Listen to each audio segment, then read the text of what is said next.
Hummingbird একটি ক্ষুদ্রাকৃতির পাখি, যেটি মূলত দক্ষিণ ও মধ্য আমেরিকায় দেখা যায়। বিশ্বের সবচেয়ে ছোট পাখিদের মধ্যে একটি এই হামিংবার্ডের ওজন মাত্র 2 থেকে 20 গ্রাম।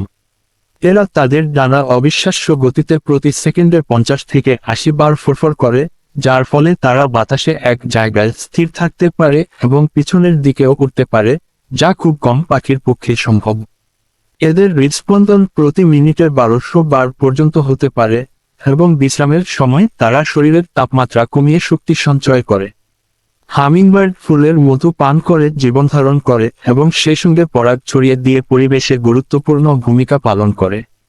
ছোট আকারের হলেও হামিংবার্ড প্রকৃতির এক বিস্ময়, যার ভেতরে লুকিয়ে আছে গতি, সৌন্দর্য ও জীববিজ্ঞানের অপূর্ব মিশ্রণ।